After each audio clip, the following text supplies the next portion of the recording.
नमस्कार, दिन भर की हाइलाइट्स को लेकर हाजिर है सुजस आवाज राजस्थान। सुजस पॉडकास्ट में मेधा से आप सुन रहे हैं प्रदेश के मुख्य समाचार। नजर सबसे पहले आज की हेडलाइंस पर। मुख्यमंत्री भजनलाल शर्मा ने कृष्ण जन्माष्टमी के अवसर पर सहपत्नी जयपुर के आराध्य देव गोविंद देव जी मंदिर में किए दर्शन, की प्रदेश की खुशहाली की प्रार्थना। मुख्यमंत्री भजनलाल शर्मा ने दी श्री कृष्ण जन्माष्टमी की शुभकामनाएं। कहा, भगवान श्री कृष्ण के उपदेश हर युग में प्रासंगिक और मार्गदर्शक। मुख्यमंत्री ने अटल बिहारी वाजपेयी की पुण्यतिथि पर अर्पित की श्रद्धांजलि। वाजपेयी जी के दूरदर्शी नेतृत्व को किया स्मरण। और हर गांव धाणी तक सुविधाएं पहुंचाकर लोगों का जीवन बेहतर बनाने के लिए मुख्यमंत्री कृत संकल्पित। ईसरदा दौसा पेयजल परियोजना से 6 लाख से अधिक लोगों को मिलेगा स्वच्छ जल। और अब खबरें विस्तार से। मुख्यमंत्री भजनलाल शर्मा ने आज श्री कृष्ण जन्माष्टमी के पावन अवसर पर सहपत्नी जयपुर के आराध्य देव गोविंद देव जी मंदिर में दर्शन कर पूजा अर्चना की। मुख्यमंत्री ने प्रदेश वासियों की सुख समृद्धि और आमजन की खुशहाली की प्रार्थना भी की। आज श्री कृष्ण जन्माष्टमी के पावन अवसर पर मुख्यमंत्री भजनलाल शर्मा ने प्रदेश वासियों को हार्दिक बधाई और शुभकामनाएं दी हैं। मुख्यमंत्री ने कहा कि भगवान श्री कृष्ण के उपदेश हर युग में प्रासंगिक और मार्गदर्शक हैं। उन्होंने समाज को निष्काम कर्म, अन्याय के प्रतिकार और जरूरतमंदों के कल्याण के लिए सदैव तत्पर रहने का संदेश दिया। श्री शर्मा ने प्रदेश वासियों से आह्वान किया कि वे भगवान श्री कृष्ण के महान आदर्शों को आत्मसात करें और देश और प्रदेश की प्रगति में सक्रिय योगदान का संकल्प लें। सभी प्रदेश वासियों को कृष्ण जन्माष्टमी की बहुत बहुत शुभकामनाएं, क्योंकि भगवान कृष्ण ने जिस तरह से गीता में संदेश दिया है वो आज भी हमारे जीवन में सार्थक है। कि भगवान कृष्ण ने जो हमें संदेश दिया है उसके आधार पर हमें सभी को चलना है और देशवासियों को ये जन्माष्टमी का पर्व उनके जीवन में खुशहाली लाए, उमंग लाए, उत्साह लाए और हमारा राजस्थान बढ़ता रहे, हमारा राजस्थान विकसित राजस्थान बने, हमारा भारत विकसित भारत बने। और हमेशा मैं कहता हूँ भगवान कृष्ण ने कर्म की संज्ञा दी, तो हम हमारे जहाँ भी हैं, जिस स्थिति में हैं, हम अपना जहाँ भी हैं वो कर्म हम करते चलते हैं। निष्काम भाव से कर्म करेंगे तो निश्चित रूप से हमारा राजस्थान आगे बढ़ेगा, हमारा देश आगे। आप सभी को बहुत बहुत शुभकामनाएं।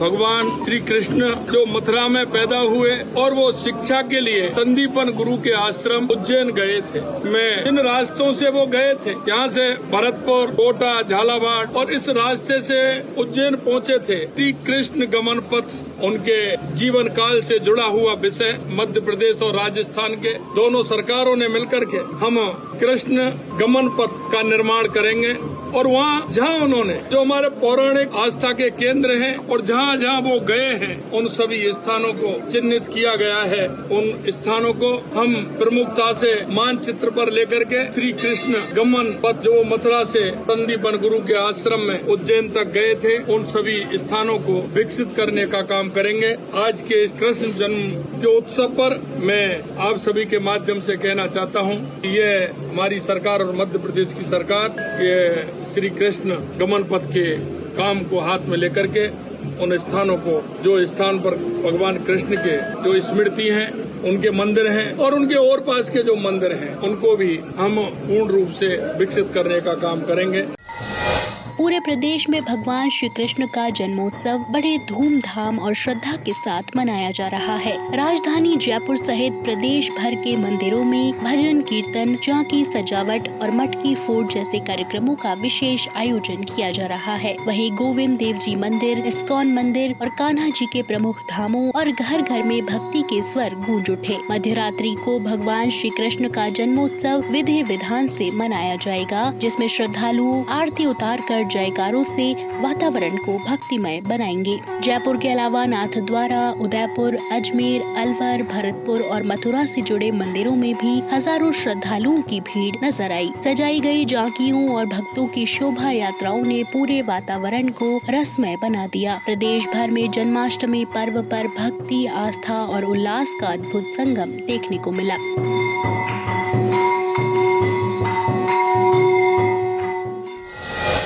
मुख्यमंत्री भजनलाल शर्मा ने मुख्यमंत्री निवास पर पूर्व प्रधानमंत्री भारत रत्न स्वर्गीय अटल बिहारी वाजपेयी की पुण्यतिथि पर पुष्प अर्पित कर उन्हें श्रद्धांजलि दी। मुख्यमंत्री ने कहा कि स्वर्गीय वाजपेयी जी ने अपने दूरदर्शी नेतृत्व और मजबूत निर्णयों के माध्यम से भारत को नई दिशा दी और देश के चहुमुखी विकास में अमूल्य योगदान दिया। उन्होंने कहा कि वाजपेयी जी को एक ओजस्वी वक्ता और कुशल राजनेता के रूप में सदैव याद किया जाएगा। इस अवसर पर मुख्यमंत्री निवास के अधिकारी और कर्मचारी भी मौजूद रहे।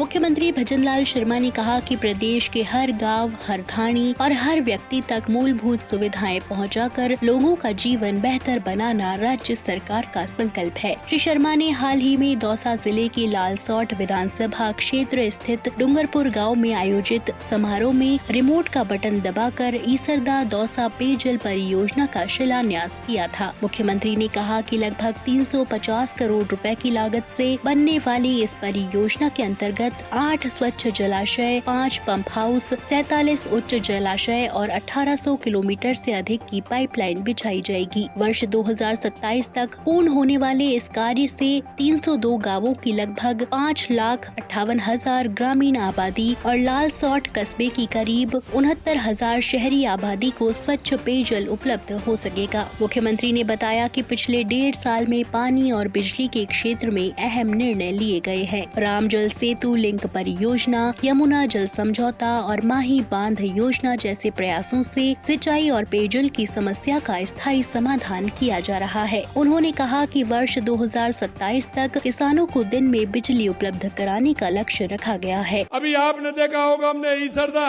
परियोजना का हमने शिलान्यास किया है। ईसरदा दौसा पेयजल परियोजना जो 350 करोड़ रुपए के कार्यों का शिलान्यास ने किया है। इसके तहत 8 स्वच्छ जलाशयों को पानी आएगा, 5 पंप हाउस, 47 उच्च जलाशयों का निर्माण किया जाएगा। इस पैकेज में 280 किलोमीटर की राइजिंग मुख्य पाइपलाइन, 200 किलोमीटर से अधिक मुख्य पाइपलाइन एवं 1360 किलोमीटर की बीडीएस पाइपलाइन बिछाई जाएगी। इसमें दौसा और लालसोट के लिए लगातार काम इसमें हो रहा है।